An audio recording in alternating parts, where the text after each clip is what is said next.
Nous allons donc poursuivre notre étude sur le mystère de sa volonté. Ce soir, je vais insister sur la rébellion des gouvernants célestes.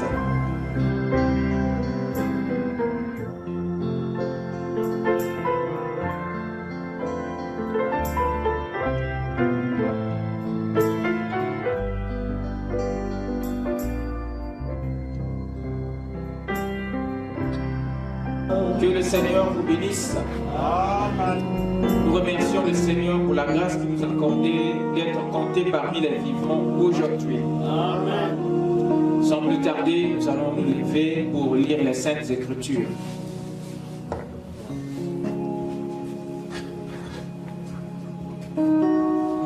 Nous allons lire à deux endroits.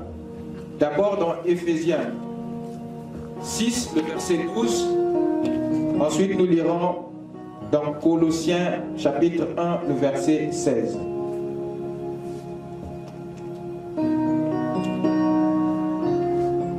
Éphésiens 6, 12. Car nous n'avons pas à lutter contre la chair et le sang, mais contre les dominations, contre les autorités, contre les princes de ce monde de ténèbres, contre les esprits méchants dans les lieux célestes. Amen. Amen. Avec nos têtes inclinées. Seigneur notre Dieu, nous voici ce soir, Père, dans ta présence, ô Dieu, parce que nous avons entendu et reconnu ton appel au fond de nos pères. Voilà pourquoi, ô Jésus, nous sommes venus, Père, de soumettre nos vies, en fait, Père, tu déverses en nous ton immortalité et que nous puissions marcher comme le demande ta volonté et ta parole. Nous savons qu'il n'y a rien de bon en nous. Puisses-tu, Seigneur, avec ton sang, nous laver, nous purifier, Père, pour que nous ayons accès à ta table. Puisses-tu, Père, descendre au travers de ta parole et placer en nous la divinité, afin que l'humanité, Père, soit sous le contrôle de la divinité. Nous demandons ta présence, afin que les malades soient guéris, les affligés consolés, les perdus sauvés, les rétrogrades ramenés à la vie. Ne laisse personne, Seigneur, repartir tel qu'il est venu. Laisse que, ô Dieu, chacun de nous puisse t'entendre parler et que la sémence du royaume soit ensémencée dans nos cœurs jusqu'à devenir l'arbre de vie, Seigneur. Pour qu'à ta venue, tu puisses en manger les fruits. Nous nous abandonnons à toi ce soir. Nous te remettons cette réunion. Que le Saint-Esprit puisse se mouvoir dans cette salle. Regardons le besoin de chaque cœur pour l'exaucer, Seigneur, au temps convenable. Car c'est dans le nom de Jésus-Christ que nous t'avons ainsi prié. Amen. Amen. Je vous prie de vous asseoir pendant que nous ouvrons dans Colossiens 1, 16.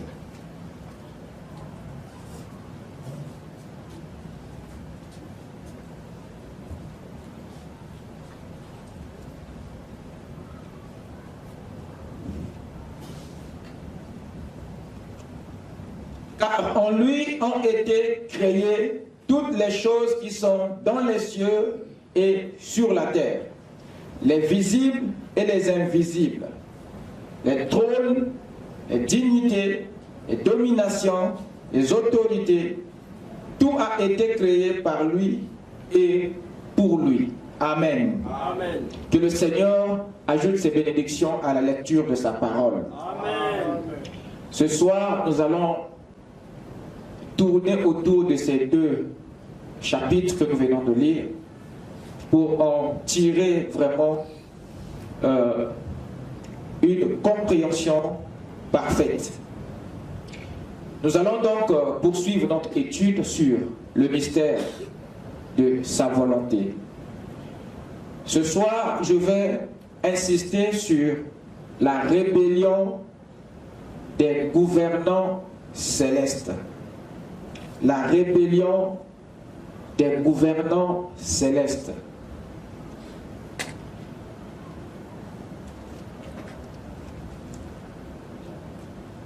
Amen. Amen. Amen. Amen. J'aimerais que vous m'accordiez votre attention. Nous allons devoir faire une application qui sera un peu différente que d'ordinaire. Donc ça sera une base pour ce qui va suivre. Et une très bonne répétition aussi pour ceux qui avaient loupé quelques détails. Nous avons vu que Dieu a dans son royaume un gouvernement qui le sert et qui le représente dans les cieux et sur la terre. Ce gouvernement, nous avons vu que c'est un corps des esprits aux dons divers et uniques. Ce gouvernement qui est composé des esprits, nous avons vu que les formes d'une famille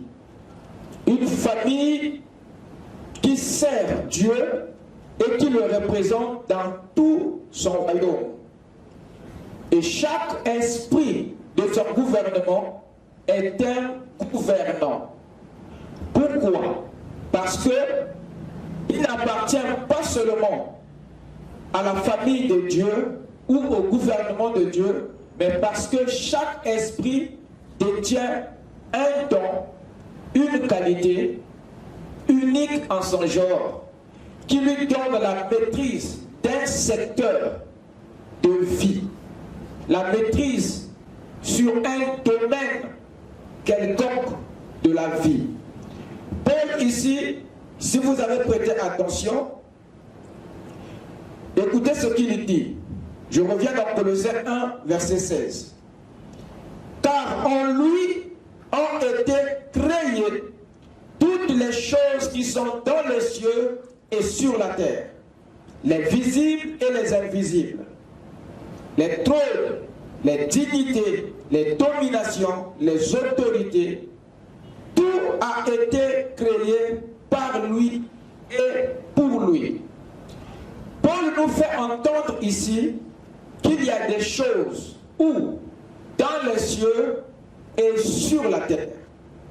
Ces choses dont il parle sont des créatures qui ont été créées en Dieu avant qu'elles ne soient placées dans les cieux et sur la terre.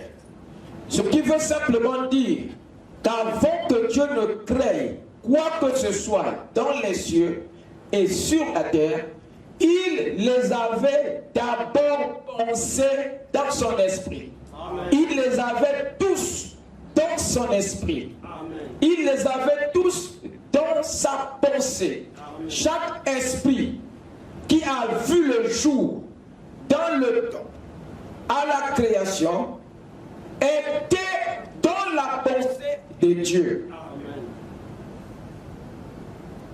Parce que chaque parole est pour commencer une pensée.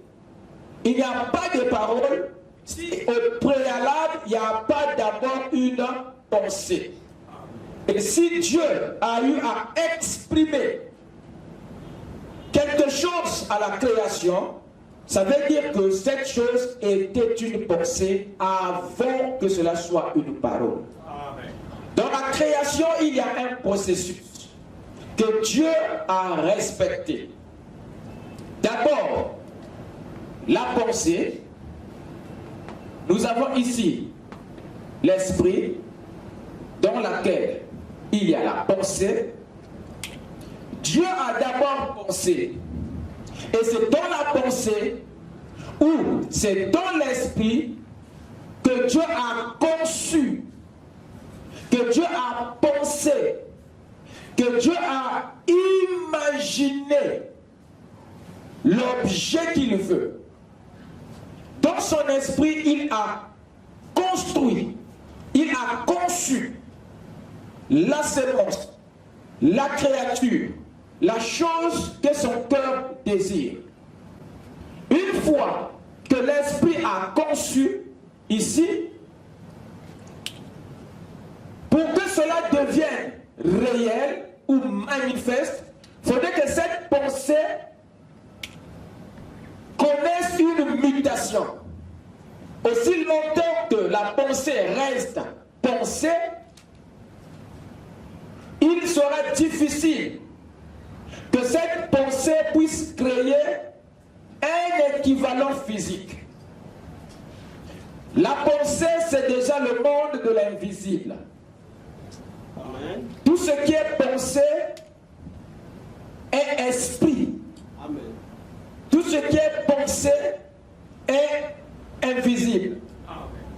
Mais pour que la pensée devienne visible, devienne tangible, devienne matérielle, cette pensée doit subir une transformation. Cette pensée doit revêtir un autre corps. Cette pensée doit revêtir une autre forme, différente de la première. C'est-à-dire, pour que la pensée devienne réelle, ça c'est le mot, devienne manifeste,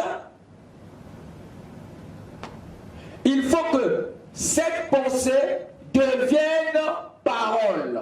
Amen.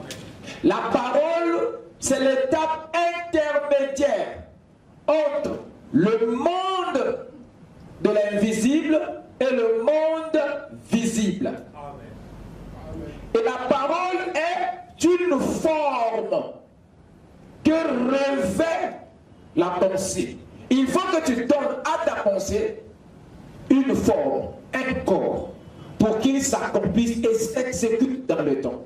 Raison pour laquelle, au commencement, après que Dieu ait conçu, pensé, imaginé l'objet qu'il veut avoir dans le temps, Dieu prononça la parole.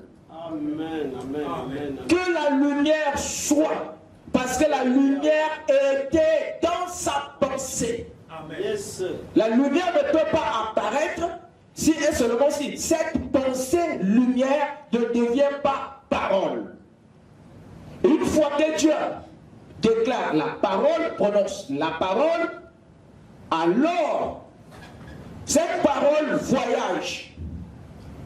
Il s'associe aux lois de la création pour produire ce dont vous avez pensé. Amen. Amen. Amen. Amen. Donc l'apôtre Paul nous dit que c'est en lui où a été créée toute chose dans les cieux et sur la terre.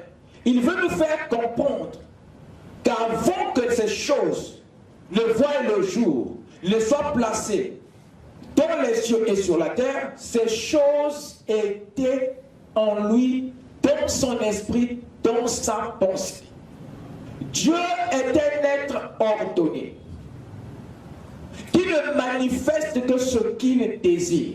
Amen. Parce qu'il sait que dans le temps, chaque chose doit jouer un rôle pour accomplir sa volonté parfaite. Amen. Dieu n'appelle pas quelque chose à l'existence pour ne rien faire. Que ce soit le ver de terre, que ce soit quoi que ce soit, que vous haïssez ou que vous aimez, chaque chose dans l'univers concourt à un équilibre, existe pour l'ordre, existe pour quelque chose. Le fait que vous ignorez le rôle de cet élément ne fait pas de cet élément quelque chose d'indésirable pour vous. Amen. Amen. C'est comme ça que l'homme a pratiquement tué certaines espèces sur la face de la terre.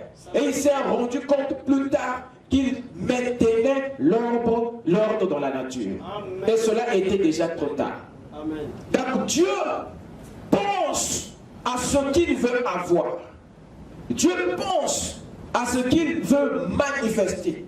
Raison pour laquelle tout ce que il a obtenu dans le temps était dans son esprit, dans sa pensée.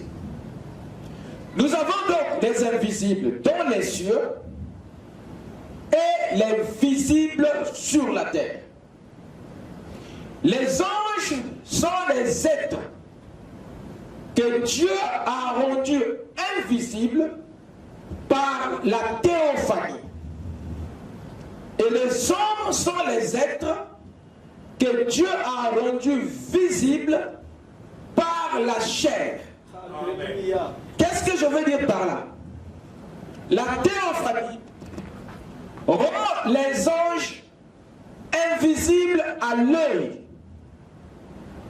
Mais la chair rend les hommes visibles à l'œil. Sans la chair, sans le corps que vous portez, vous serez invisibles comme les anges. Mais Dieu savait que la vocation de l'homme ne devait pas s'exécuter au ciel. La vocation de l'homme devait s'exécuter sur la terre. Il n'y a pas moyen pour l'homme, esprit, d'entrer en contact avec son environnement, la terre, si et seulement si cet esprit ne revêt pas un corps. Amen.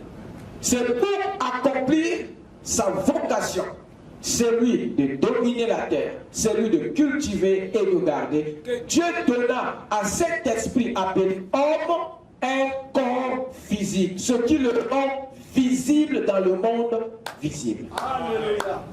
Amen. Pourquoi ceux qui quittent la terre, nos bien-aimés, nos frères qui quittent la terre, sont invisibles? Yes. Pourquoi vous ne les voyez pas? C'est parce qu'ils ont perdu la chose qui les rendait visibles à nous. Amen. Amen. Et le corps maintient ton esprit sur la terre.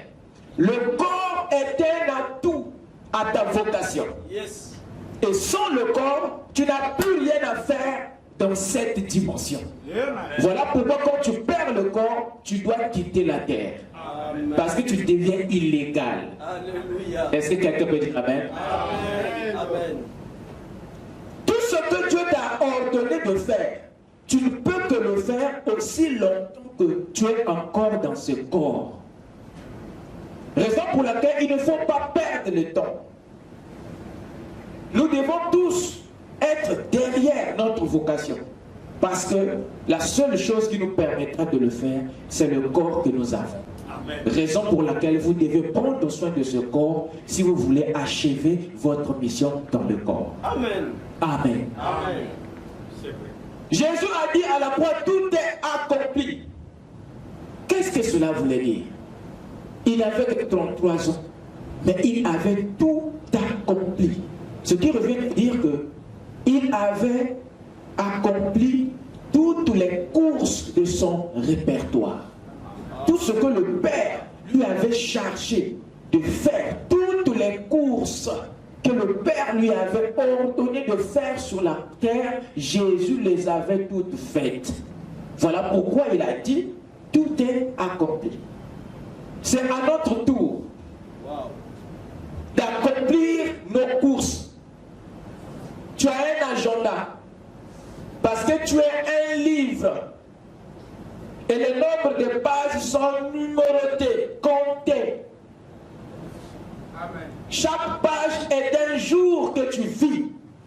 Amen. Alléluia. Et les écritures de ta page sont les instructions, les courses, les tâches, les choses que tu es censé accomplir par jour. Amen. Et le jour où Dieu fermera ta Bible, c'est la fin. Tu quittes la terre. Amen. C'est vrai. Il ne faudrait pas qu'il y ait des pages vides. Vraiment, vraiment. Amen. Amen. Que Dieu te bénisse. Donc la théophanie rend les anges invisibles. Mais le corps rend des hommes visibles. Et Paul nous fait savoir dans cette écriture que nous venons de lire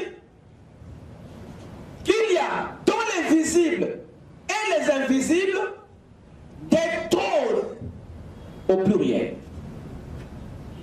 des dignités au pluriel, des dominations au pluriel, des autorités au pluriel.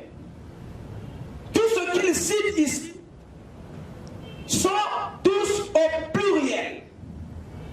Je ne sais pas si vous avez prêté attention. Regardez bien votre Bible. Car en lui ont été créées toutes les choses qui sont dans les cieux et sur la terre, virgule, les visibles et les invisibles, virgule, trône au pluriel, dignité au pluriel, domination pluriel, autorité pluriel. Pour nous dire que ce qu'il cite sont nombreux en quantité. Mais Paul ne dit pas que sont-ils ou qui sont-ils. Notre grande question ce soir est de savoir que sont ces trônes, que sont ces dignités, que sont ces dominations, ces autorités. Parce qu'entendre Paul que cette chose se trouve où? Dans les cieux et sur la terre. Donc pour Paul, il y a des trônes dans les cieux. Pour Paul, il y a des dignités dans les cieux. Pour lui, il y a des autorités, des dominations dans les cieux. Que sont-ils alors? Est-ce que ces trônes sont des chaises? Que comprenez-vous par ce langage? Mais il parle des choses.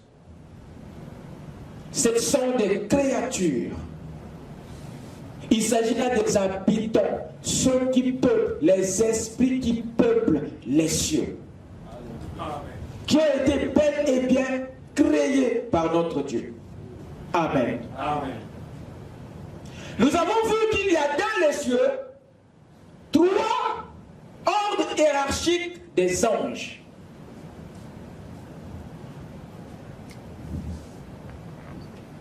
Premièrement, il y a les dignités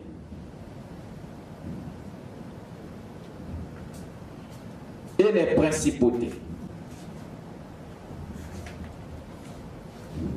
Deuxièmement, il y a des trônes et des dominations. Troisièmement, il y a des autorités et des puissances.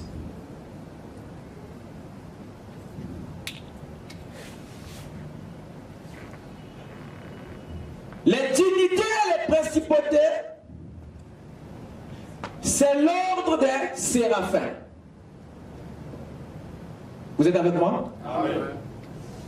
Les trônes et les dominations, c'est l'ordre des chérubins. Les autorités et les puissances, c'est l'ordre des archanges. Voilà les 3 ordres hiérarchiques des anges. Et quand il parle des dignités et des principautés dans les cieux, Paul parle tout simplement des séraphins. Chaque séraphin est une dignité ou un principauté. Quand il parle des trônes et des dominations, Paul veut simplement parler des chérubins. Et les autorités et les puissances sont en rapport avec les archanges. Voilà ce qu'il faut retenir. Nous avons vu que les séraphins, c'est les purificateurs. C'est eux qui purifient l'adorateur. C'est lui qui s'approche de la présence de Dieu. Celui qui veut s'approcher de Dieu. Le travail des séraphins est de le purifier. Parce que c'est eux, les séraphins, qui détiennent les règles, les lois, les principes, les méthodes pour te rendre digne dans la présence de Dieu. Nous avons vu que c'est des principautés parce qu'ils sont premiers dans la ligne hiérarchique. Et leur proximité de l'autel leur donne la position de prince.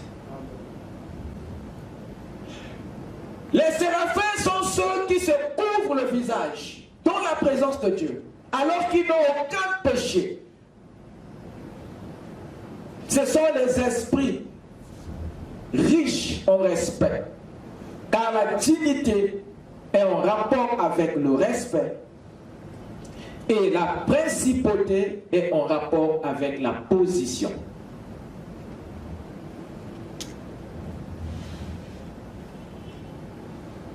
Voilà ce que font les séraphins dans la présence de Dieu. Deuxièmement, nous avons les trônes et les dominations, c'est-à-dire les chérubins. Ceux-ci, c'est les gardiens du trône. Voilà leur boulot. Ils sont au même endroit presque avec les séraphins, mais ils ont leur tâche à eux. C'est de protéger le trône. C'est de garder la présence de Dieu de façon qu'elle soit toujours saine. C'est eux qui veillent à ce que vous et votre péché, vous ne souillez pas la présence de Dieu. À moins que les séraphins vous aient déjà purifié, c'est à ce moment-là que les chérubins vous ouvrent la porte du passé. Mais si vous n'avez pas été purifié à temps par les séraphins, alors l'épée des chérubins boira dans sang. Les chérubins, ce sont des esprits qui incarnent le pouvoir. Ce sont des dominations parce que ce sont des esprits influents. Caïn et Abel ont essayé de les apaiser. Ils voulaient les corrompre par les offrandes. Les chérubins n'ont pas fléchi les jeux. Et la Bible dit qu'ils manipulaient une épée flamboyante. Donc une épée imbibée du feu. Donc un feu sous forme d'épée. Une épée sous forme de feu. Vous vous souvenez une fois, les deux fils d'Aaron sont entrés dans le tabernacle avec un feu étranger. La Bible dit, un feu sortit du lieu très saint et les consuma. Et les deux enfants étaient calcinés comme du charbon.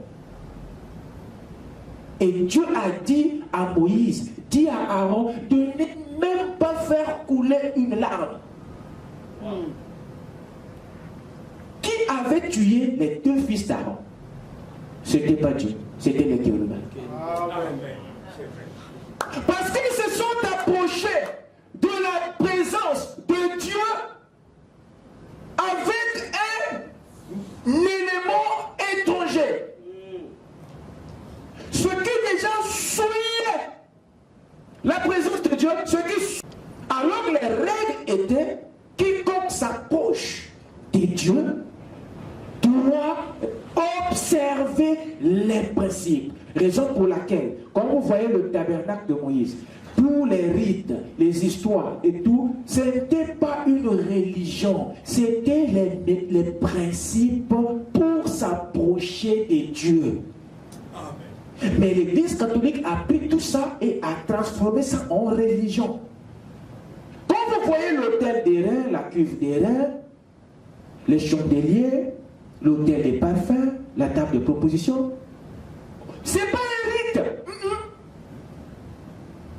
Ce sont des principes qui amènent l'adorateur dans le lieu très saint. Parce que chaque meuble du tabernacle impose un comportement à l'adorateur.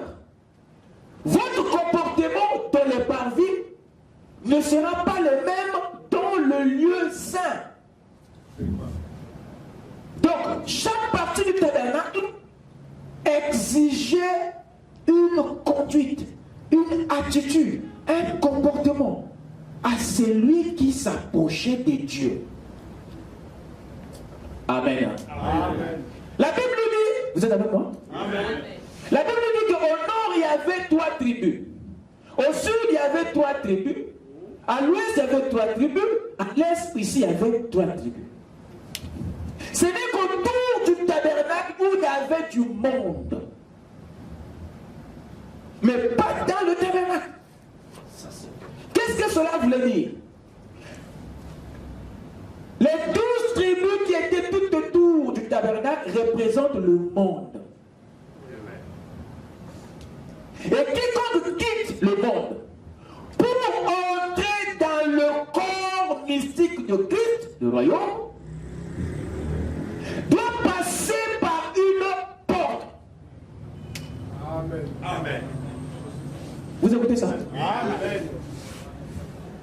La porte de la nouvelle naissance. Amen. Si tu ne passes pas par là, ce n'est pas possible que tu sois dans le corps. Celui qui veut entrer dans le royaume, Jésus a dit, tu dois naître de nouveau. Voilà la porte d'entrée. Et une fois que tu passes par cette porte, tu es alors dans le domaine de la vie. Parce que la nouvelle naissance te donne la vie que possèdent tous ceux qui sont en Christ. Paul dit dans Acte 17, en lui, il y a la vie, le mouvement et l'être. 3 choses. Paul cite 3 choses. Lisez bien votre Bible. En lui, il y a la vie, 1, le mouvement, 2, et l'être. Tout en Christ commence par la vie. Et tous ceux qui sont en Christ sont ceux qui ont la vie. Amen. Comment avez-vous fait pour avoir cette vie? Vous êtes passé par la porte, la nouvelle naissance. Amen. Et c'est la vie qui vous donne accès au mouvement, qui est la croissance. Ne peut grandir que celui qui est né. Amen. Un mort-né ne peut plus grandir parce qu'il n'a pas la vie. Amen. Je parle à moi-même. Le mouvement dont il parle, c'est la croissance qui vient après la vie. C'est le lieu saint.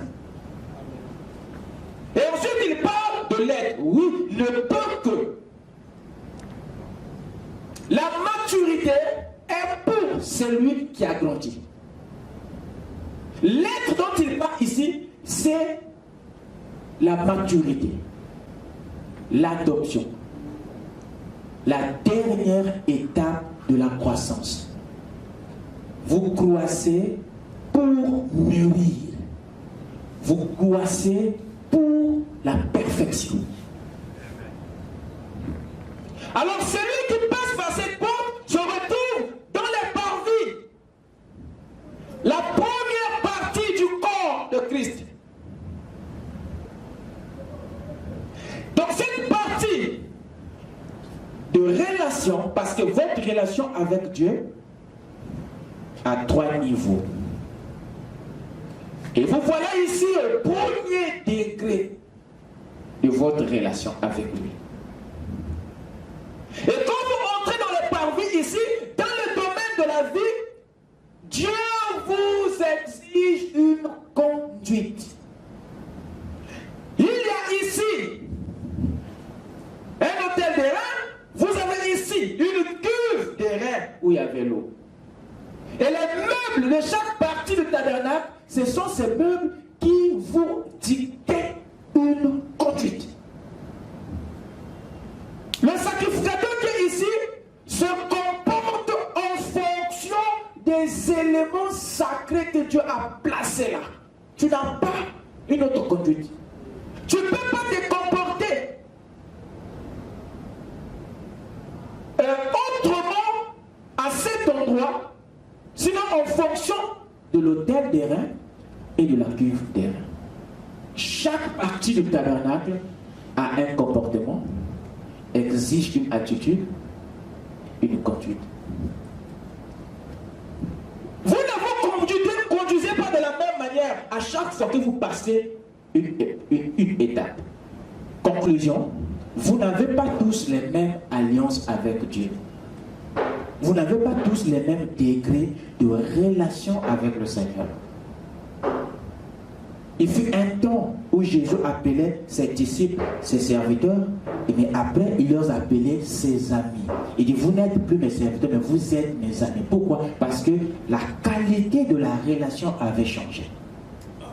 C'est la même chose avec vous. Amen. Avant que Dieu appelle Abraham par son ami, il y a eu quelque chose qui s'était passé. Remarquez, l'adorateur qui est dans les parvis ici, sa vie, son comportement est en rapport avec ce qui se trouve ici. L'autel, c'est là où on brûlait le sacrifice.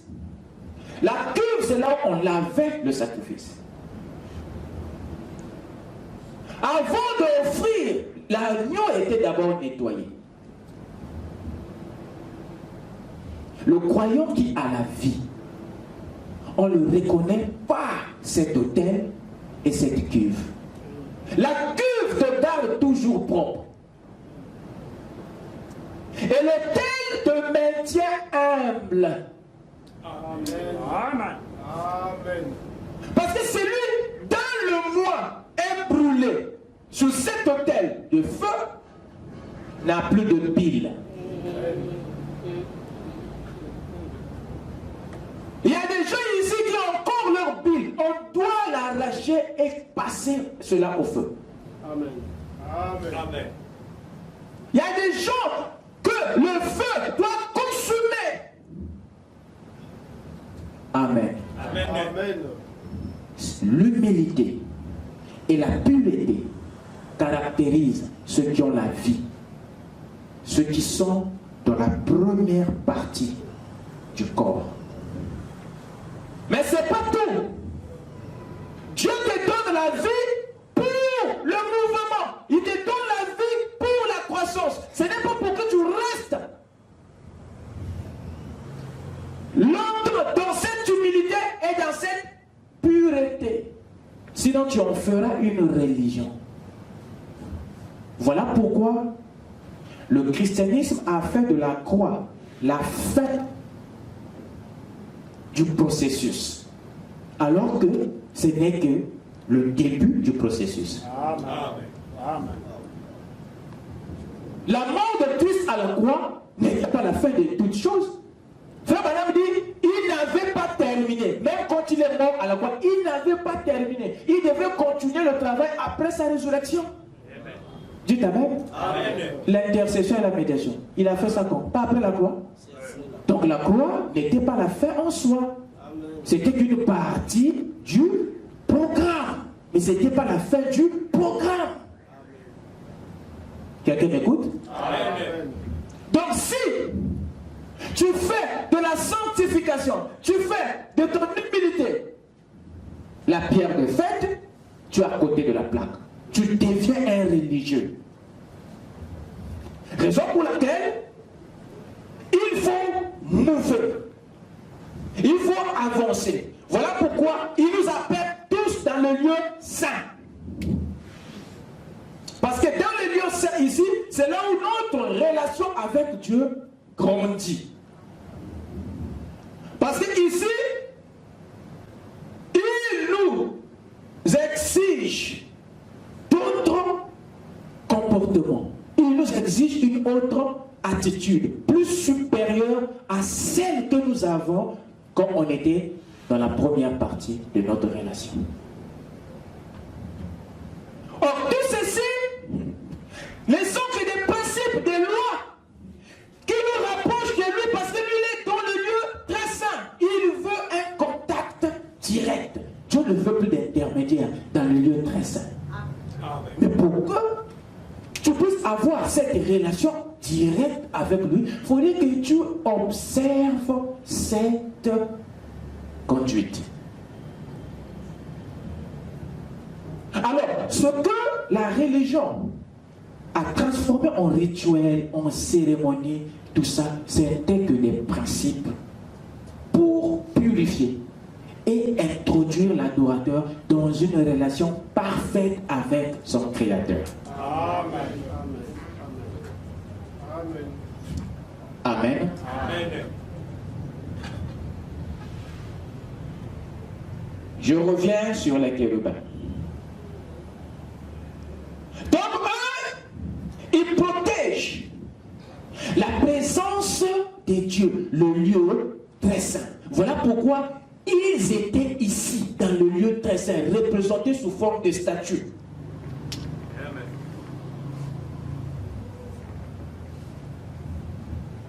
De façon que l'adorateur qui entre sous-entend qu'il a déjà été purifié au travers des principes et des lois.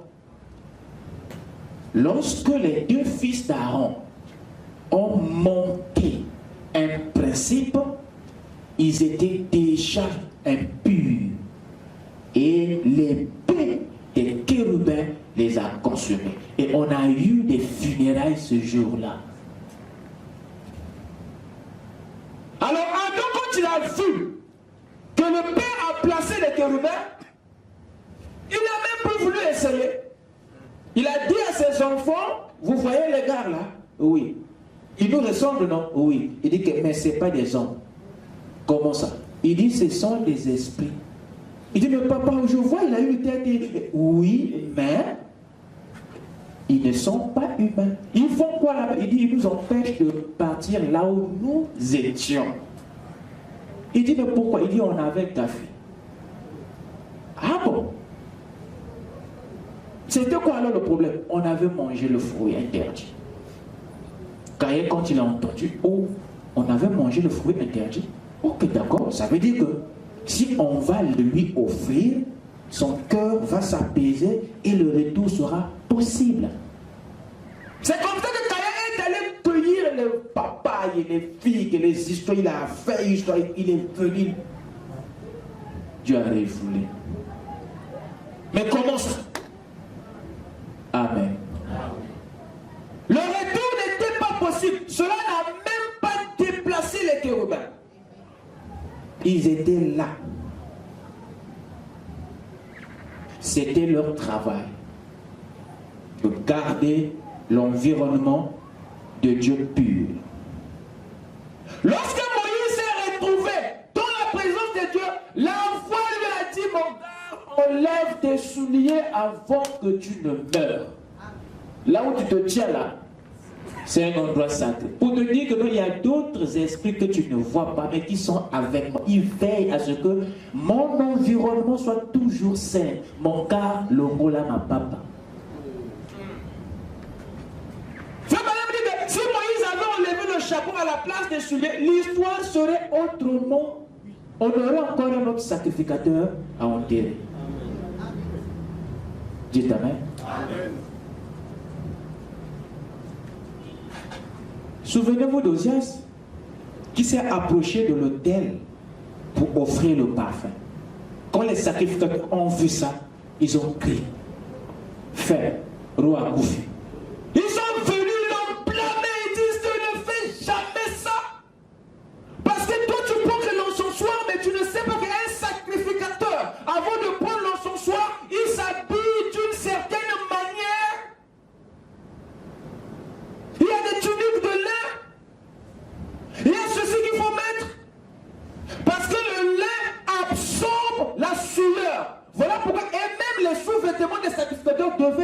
en lait, la ceinture en lait, la tunique en lait, pour absorber la sueur. Dieu n'appréciait pas ça. Il y avait un aspect de purification derrière même les vêtements qu'il exigeait. Le roi ne connaissait pas ça. Il ne sait pas que dans la poche, il y a des procédures, il y a des principes. Amen. Comme il n'était pas sanctifié. L'épée des chérubins est passée et ça donnait la lettre. Amen. Amen. Il garde la présence de Dieu. Il veille à ce que celui qui est impur soit frappé. À moins que tu sois révélé par les séraphins pour que ton état soit pur. Nous avons ici les autorités et les puissances. Les archanges, c'est les défenseurs du royaume et de ses citoyens. C'est la force militaire du royaume. C'est eux qui interviennent. C'est eux, le corps de combat. Ils sont nés pour ça. La bataille, le contact, le combat, c'est leur affaire. C'est dans leur ADN. Et c'est eux qui s'occupent de tous ceux qui attaquent le royaume et ses enfants. Quelqu'un peut dire Amen? Amen. Psaume 103 nous dit quelque chose ici, si on peut rapidement le lire. Écoutez. Il dit ceci, à partir du verset 19. L'Éternel a établi son trône dans les cieux. Et son règne domine sur toutes choses. Bénissez l'Éternel, vous ses anges, qui êtes puissants en force, et qui exécutez quoi? Ses ordres. En obéissant à la voix de sa parole, bénissez l'Éternel, vous toutes ses armées, qui êtes ses serviteurs et qui faites sa volonté. Bénissez l'Éternel, vous toutes ses œuvres, dans tous les lieux de sa domination. Dans tous les lieux de sa domination, les cieux et la terre. Amen. Donc tous ces ordres que nous venons de citer ici étaient en harmonie avec Dieu dans le royaume, dans les cieux. Rien n'allait de travers. Chaque esprit, chaque ordre, chaque corps était à sa place. Et tout fonctionnait dans l'harmonie. Et Elohim était servi et adoré d'après l'ordre qu'il avait établi dans les cieux. Mais d'où est alors venu cette domination, ces autorités et ces princes dont nous parle l'apôtre Paul dans Éphésiens 6, 12. Alors que nous savons que ces autorités, ces dominations et ces principautés sont tous au service de Dieu. Ils étaient tous dans le royaume. Amen. Mais d'où sortent ceux qui nous combattent? D'où sort Éphésiens 6, prenez-le avec moi, verset 12. Car nous n'avons pas à lutter contre la chair et le sang, mais contre les dominations, je vais les écrire. Ça, c'est Paul qui cite. Le même Paul qui nous a renseigné sur ses ordres, sur ses anges. Le même nous parle ici que nous sommes combattus. Il dit, par les dominations,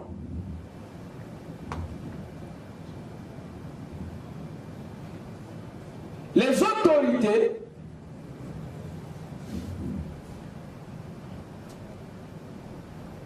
par les princes.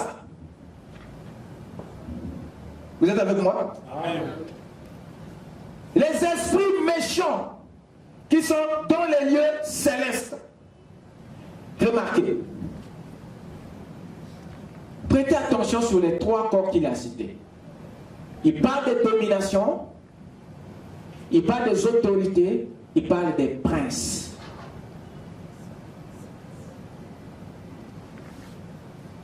De qui parle-t-il réellement? Les dominations, nous savons que c'est les chérubins. Les autorités, nous savons que c'est les archanges. Et les princes, c'est les séraphins. Donc, les mêmes corps d'anges se retrouvent du côté de l'opposition. Il y a quelque chose qui s'était passé au ciel que la terre ignore dans les détails. Comment ces dominations, ces autorités, ces princes qui étaient au service d'Élohim dans le royaume nous combattent maintenant? Qu'est-ce qui s'est passé? Il y a eu un problème au ciel. Amen. Amen.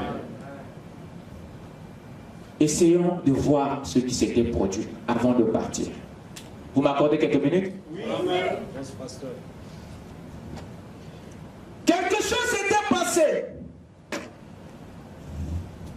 Parce que ces séraphins, ces dominations sont des chérubins dont la vocation est celui de défendre le royaume. Et ces citoyens, ces autorités sont des archanges dont la vocation, amen, amen, est celui de défendre le royaume. Les chérubins, c'est celui de protéger le trône. Les princes ou les principautés, celui de purifier les adorateurs. Mais comment se fait-il qu'ils ont abandonné leur demeure pour combattre le royaume? Amen. Amen. Il y a eu un problème. Et qu'est-ce qui s'est passé? Quand Dieu a créé les anges, il les avait dotés à chacun le libre arbitre. Et le libre arbitre, qu'est-ce que c'est? Frère Branham appelle cela le free moral agency. L'agent de la liberté morale. C'était une liberté morale d'action, de décision et de choix que Dieu avait donné à chaque esprit, à chaque ange. Ce libre arbitre leur permettait d'agir sans que cela vienne de Dieu. Ça leur permettait de faire quelque chose de bien ou de mal sans que Dieu ne soit responsable. Dieu leur avait offert une liberté d'action, de pensée et de choix. Ce qui est aussi donné à chacun de nous ce soir. Il n'est plus question de blâmer Adam. Pourquoi avais-tu fait ceci? Pourquoi avais-tu choisi le mauvais arbre? Toi aussi ce soir, tu es devant le même arbre. Et tout dépend du choix que tu feras. Parce que tu es un agent à la conscience libre. Amen. Et ces anges, quand ils furent nés, Dieu le leur donna à eux aussi le libre arbitre de décider, de choisir, de faire, d'agir quelque chose, de prendre leur direction. Mais Dieu, en nous donnant le libre arbitre, c'était pour lui un moyen de tester notre amour et notre attachement à lui. Il voulait voir si on peut l'aimer sans qu'il nous impose l'amour, sans qu'il nous réclame l'amour. Il voulait que ça vienne de nous, cette décision de l'aimer, de le suivre, de le servir. Raison pour laquelle il avait établi cette forme de démocratie morale. Mais c'est devenu une occasion de chute pour les anges et pour les hommes. Dès lors que ces gens se sont rendus compte qu'ils pouvaient aussi agir en dehors de Dieu, c'était devenu un grand piège. Or, Dieu voulait que nous choisissions le royaume. Dieu voulait que nous choisissions la parole. Dieu voulait que nous prenions la bonne direction par notre propre inspiration. Il voulait voir si l'amour tirerait ses sources à nous. Raison pour laquelle il accorda à tous ces anges, aux séraphins, aux chérubins et aux archanges, le libre arbitre, la capacité de choisir et être soi-même responsable de ses actes. Et Dieu ne voulait pas que tous ces anges dépendent de sa volonté à lui. Sinon, quand un ange aurait péché, quand un homme aurait péché, ça serait alors Dieu faisant le péché. Voilà pourquoi il s'est détaché de cette responsabilité en nous donnant le droit, le libre choix. Pourquoi ne disent pas que non, c'est toi? Dieu a dit, vous êtes libre. Parce qu'il était comme quand Dieu lève la main, tous les anges lèvent la main. Quand Dieu se tourne, tous les anges se tournent. Quand Dieu se détourne, tous les anges se détournent. Dieu a dit, le jour où je vais tenir le feu, on va dire que non, c'est le maître qui nous a fait tenir le feu. Il dit, les gars, à partir d'aujourd'hui, vous êtes free. Quand je lève la main, tu peux croiser tes mains.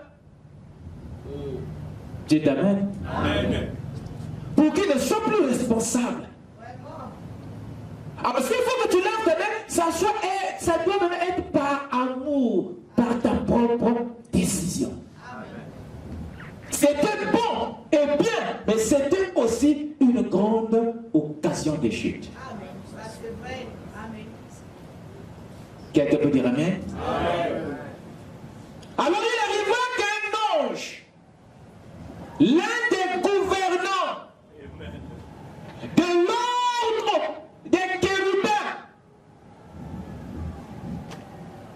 que fit-il? Il en avait maintenant marre de protéger le trône. Il en avait maintenant assez de garder le trône. Alors il voulut maintenant s'asseoir sur le trône qu'il gardait. Alors que ce n'était pas sa vocation. Amen. Ni son droit de s'asseoir sur le trône qu'il est né pour garder. Amen. Aucun archange, aucun séraphin, aucun chérubin ne laisse de s'asseoir sur le trône. Il n'y a aucune loi comme ça dans le royaume. Mais ce chérubin voulut maintenant s'asseoir sur le trône. Et c'est là.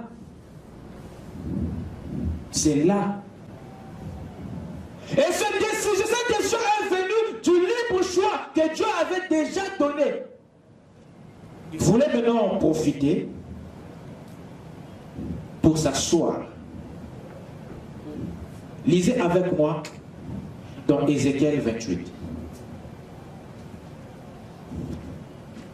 Il voulut s'asseoir alors que le trône, personne ne peut s'asseoir sur le trône en dehors de Dieu et des saints parvenus à la perfection. Le trône, je vous ai dit, n'est pas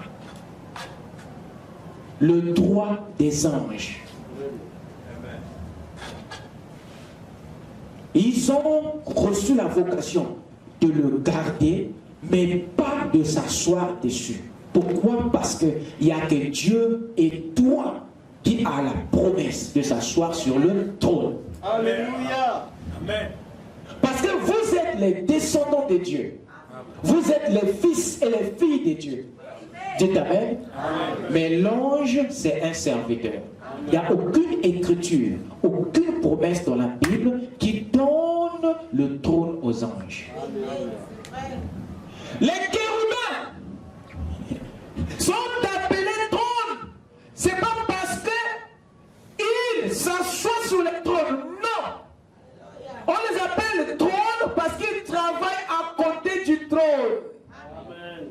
Ils gardent le trône. Ça n'a rien à voir avec le fait de s'asseoir, mais c'est en rapport avec le fait d'y protéger. Ézéchiel 28, rapidement.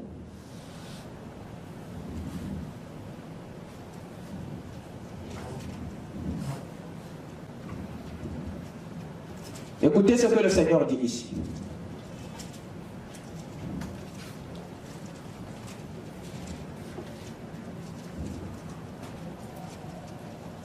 À partir du verset 14 à 19. Tu étais un chérubin protecteur, aux ailes déployées. Vous écoutez ça? Amen. Il nous parle ici d'un chérubin. Remarquez une chose. Alors que l'ordre le plus élevé parmi les anges, c'était les séraphins.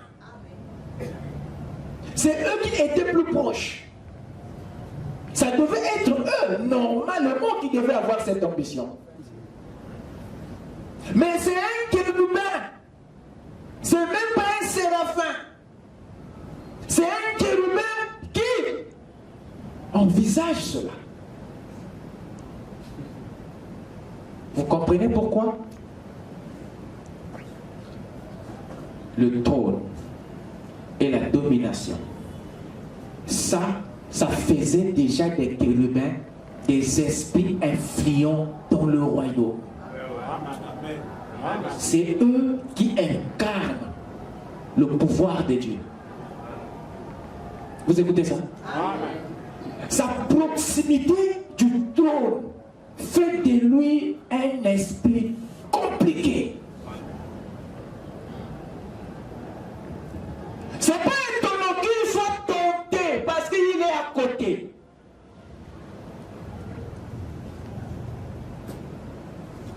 Dieu permet même aux chérubins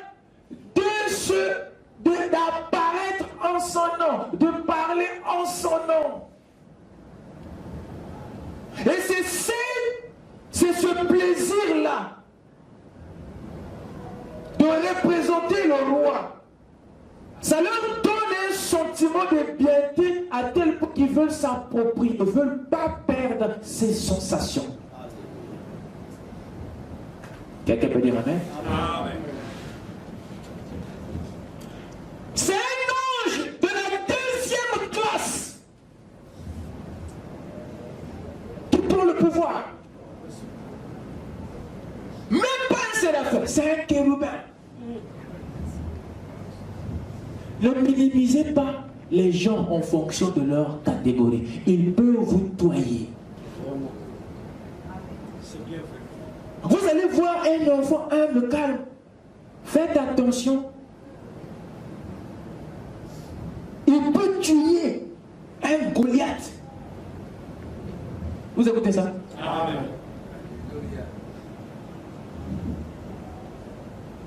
Amen. Revenons sur la culture. Tu étais un chérubin, même pas un séraphin, même pas un archange, même pas. Un chérubin. Tu étais un chérubin protecteur. Dites Amen. Amen. Effectivement, les chérubins sont des protecteurs du trône. Ils protègent le pouvoir d'Élohim. Il dit, au zèle déployé, je t'avais placé et tu étais sur la sainte montagne de Dieu. Pour dire qu'il avait une position à côté du trône.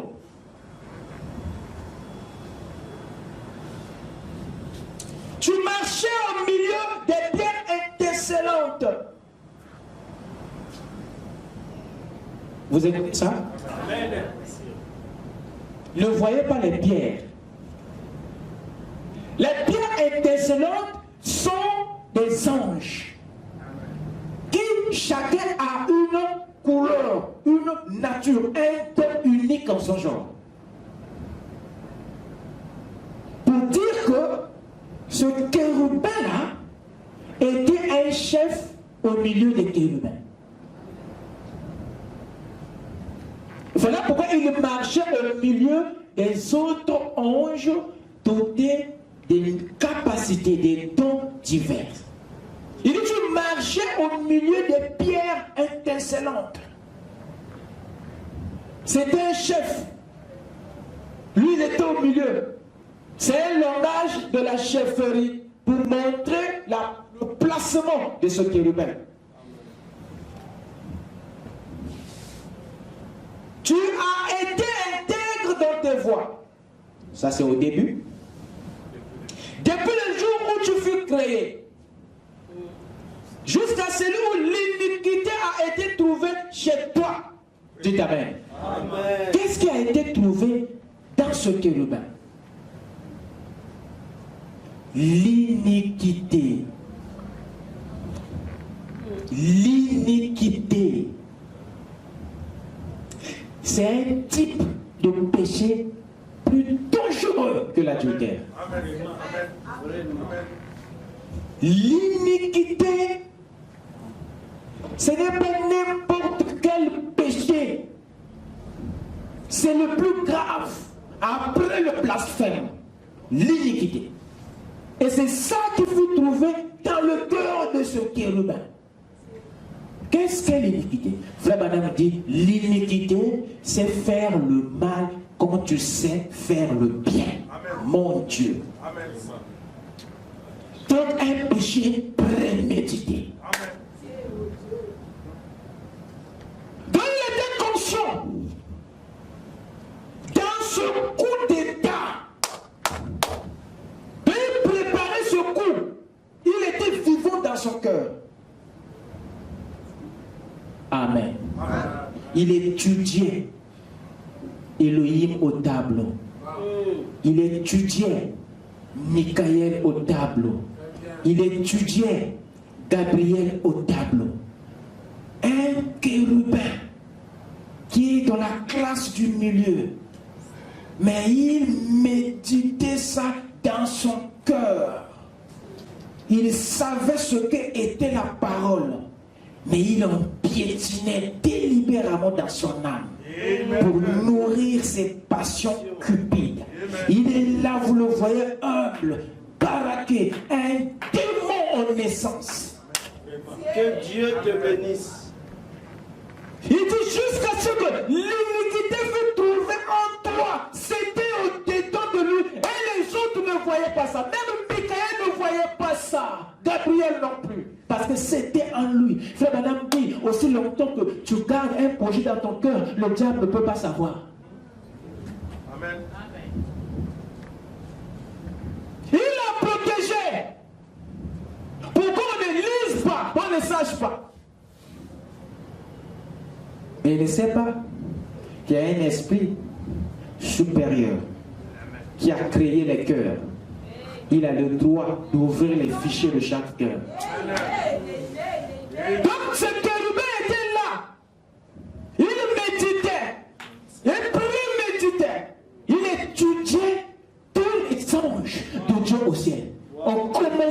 a laissé la fin. Vous imaginez un chérubin de la 2e classe, mais qui emporte même les séraphins de la 1re place. Il a pris son temps. Quand il servait Elohim, il étudiait. Frère Madame dit qu'il était la main droite. Plus qu'égal à Dieu. Mais il n'apprenait pas pour faire une continuité, mais il apprenait pour détruire la continuité. Amen. Retenez bien. Amen.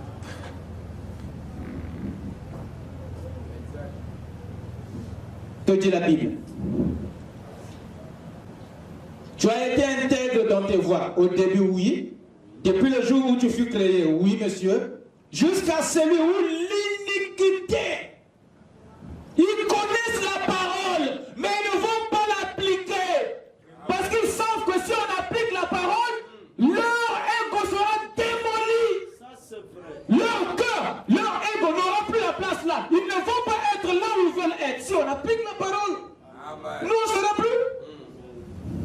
C'est les autres qui vont partir. Parce qu'ils savent que la parole les disqualifie. Pour qu'ils se qualifient, ils doivent détruire la parole. Il faut l'écarter. Amen. Et ils étudient. Ils étudient.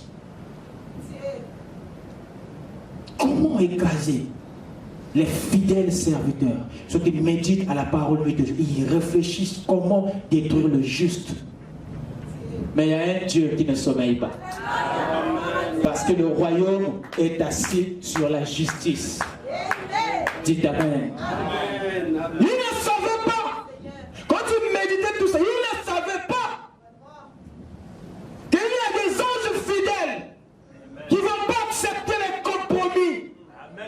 Même s'ils sont peu, un tiers seulement, ils vont démolir les 2 tiers. Parce que la parole s'en fout du nombre. Michel était seul devant 400. Il a vaincu. Dites Amen. Restez tranquille. Le Seigneur est dans la parole. Que le Seigneur vous bénisse.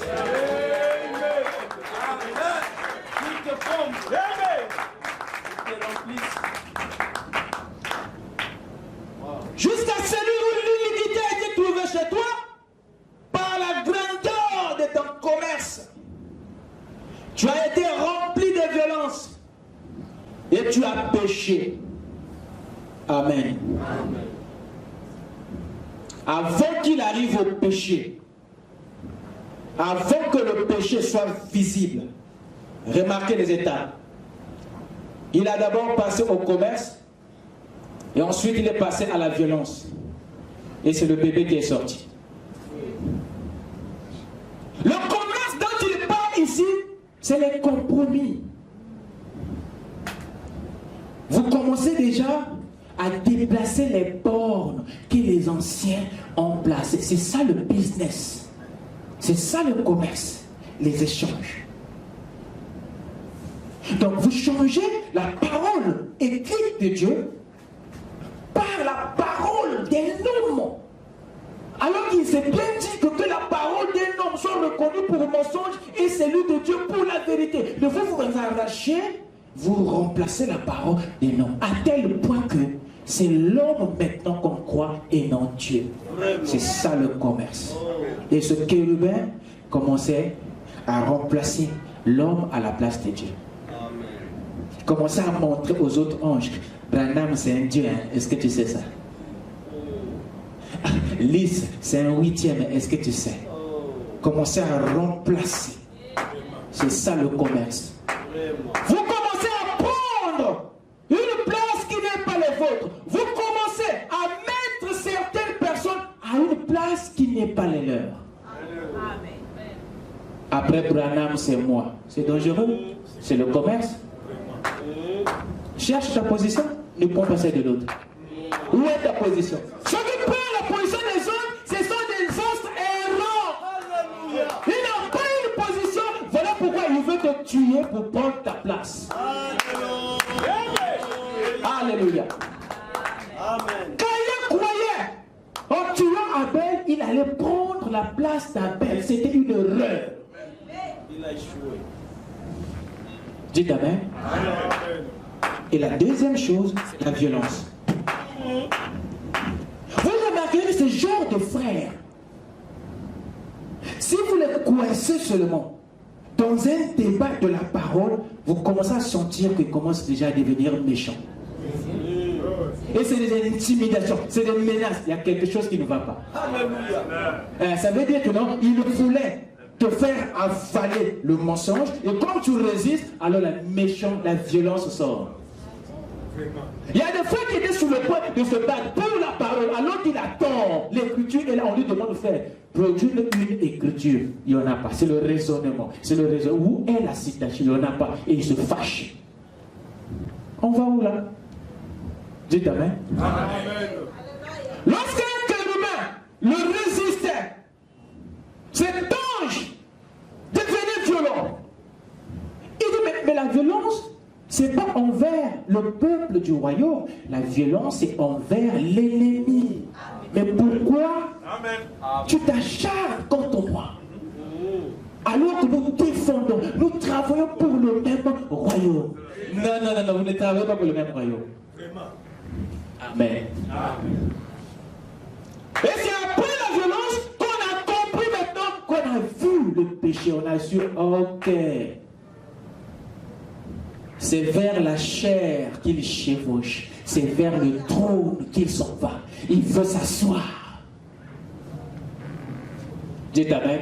Amen. Par la grandeur de ton commerce, tu as été rempli de violence, tu as péché.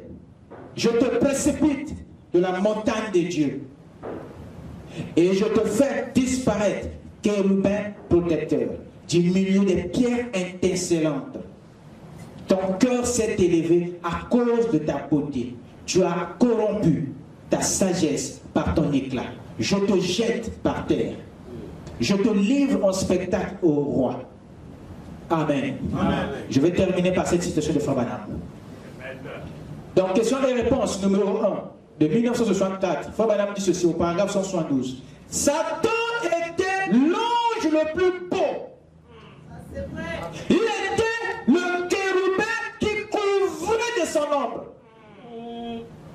Vous avez lu ici qu'il avait des ailes déployées, n'est-ce pas? Amen. Il y avait personne qui avait aussi des grandes ailes que cet ange.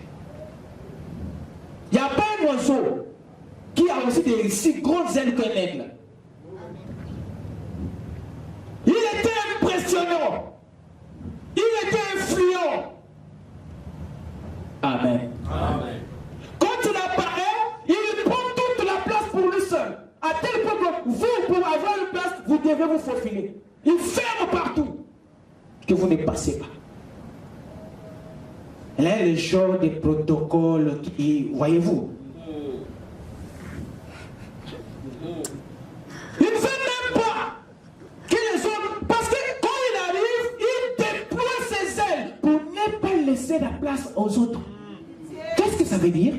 Il veut qu'on le voie, lui, pas les autres. Voilà pourquoi il déploie les ailes, qu'on voie seulement son ombre. Dites amen. Amen. C'est des dangereux. C'est des dangereux. Il s'efforce qu'il soit visible.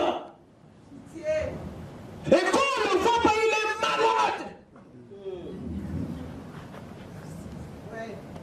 Amen. Amen. Ce sont des esprits malades, remplis d'un complexe. Amen. Amen. Dans Marie, j'ai dit, Frère Branham dit, 114. Saviez-vous que Satan était égal à Dieu à un certain moment? Waouh! Saviez-vous que Satan était égal à Dieu à un certain moment? Assurément, en tout, sauf qu'il n'était pas un créateur. Un chérubin. Mais que Dieu avait donné une position au milieu des autres. Dieu l'avait élevé. Mais un chérubin. Ceci était une promotion que Dieu n'avait pas donnée aux séraphins alors que c'est les séraphins qui le méritaient. Vrai ou faux? Vrai, vrai. Mais une exception qui l'a amené à la chute. Dieu savait, comme il avait déjà de mauvaises intentions, ou alors une opportunité l'amènera à coucher son péché. C'était une nomination pour manifester tout ce qu'il cachait. Amen. Vous savez, des fois, Dieu ne veut pas te bénir parce qu'il craint que tu engendres une nouvelle vie qui n'est pas la parole.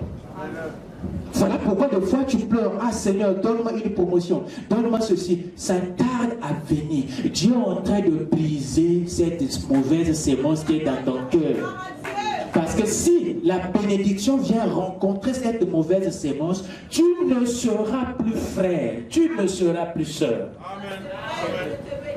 Voilà pourquoi il travaille d'abord à arracher cette mauvaise sémence avant qu'il te bénisse. Parce qu'il ne veut pas te perdre. Yes, sir. Il y a des opportunités qui sont des malédictions. C'est une opportunité, mais c'est une malédiction. Amen. Amen. Voilà pourquoi il ne faut pas trop s'en faire lorsque les autres avancent à gauche et à droite et que toi tu es comme sur place. Il ne faut pas trop s'en faire. Donc parfois avance pour mourir et toi tu te mettais sur place pour survivre. Dites Amen. Amen. Amen. Les voies de Dieu sont insondables. Dans le royaume, le seul moyen d'avancer, ce n'est pas de marcher. Oh mon Dieu. On n'avance pas dans le royaume en marchant ou en courant. Non. Parce que la marche ou la course n'est pas le seul moyen pour les anges d'avancer. Nous volons aussi. Voilà pourquoi les ailes étaient données. Alors pourquoi tu te fais des soucis du fait que tu ne marches pas, tu ne cours pas? À toutes tes ailes, quand ça viendra, tu vas voler plus vite que ceux qui ont marché, couru avant toi. Alors, je vais entendre la main. Amen. Le concept de la réussite dans le royaume est redéfini autrement. Amen. Voilà pourquoi on ne court pas. Voilà pourquoi on prend le chemin, même le plus long. Parce qu'on sait que ça amène dans le lieu très saint. Les raccourcis, c'est pas bon. C'est pas bon.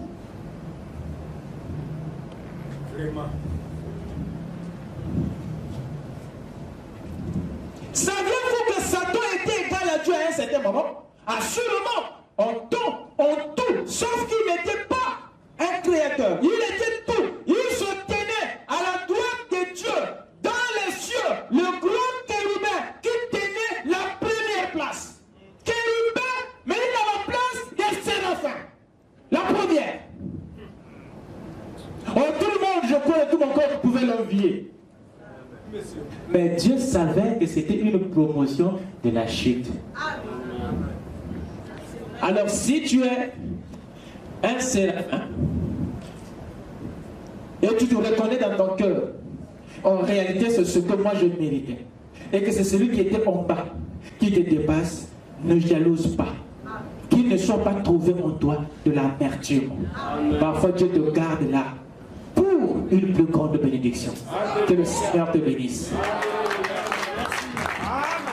Lève-toi. Nous allons continuer dimanche. Amen. Que Dieu vous bénisse.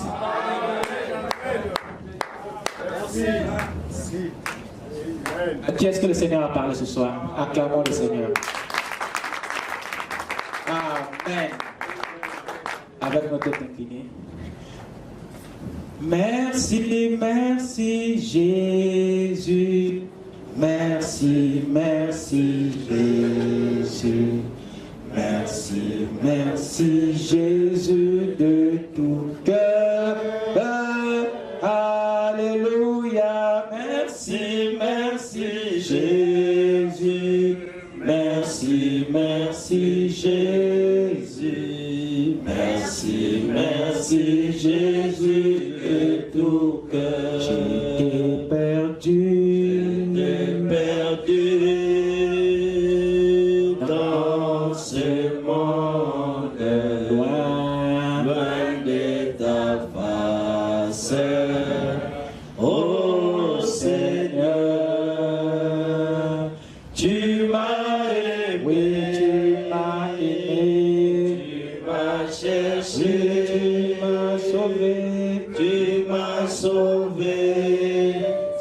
Seigneur Jésus.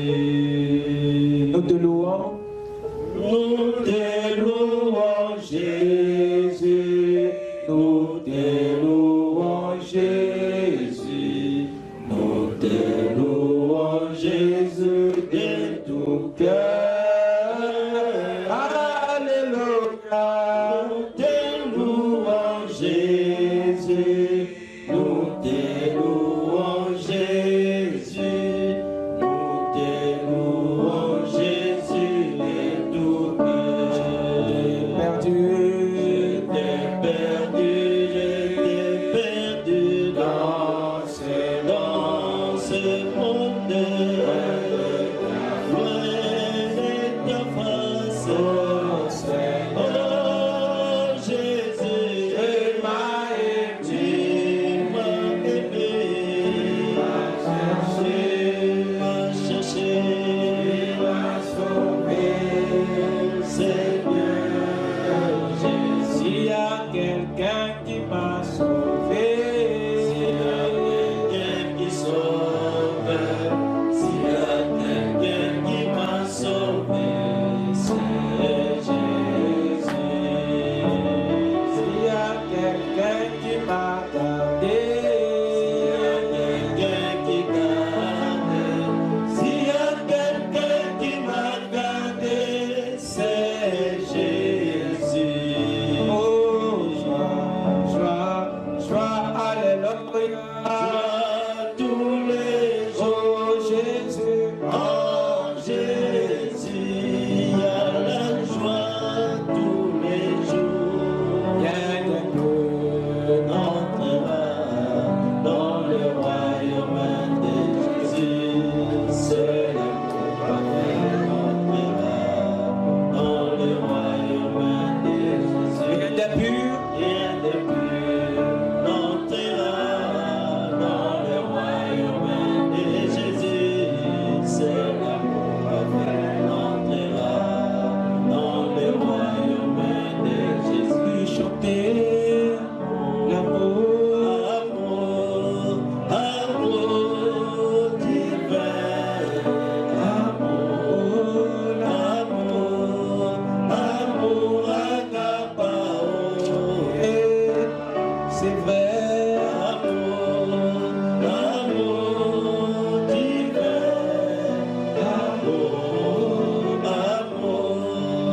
amour agapao. si tu as une requête dans ton cœur, lève simplement ta main. Pendant que nous nous approchons de lui dans la prière, le Seigneur qui voit ce qui est dans le cœur saura te répondre au-delà de ton attente.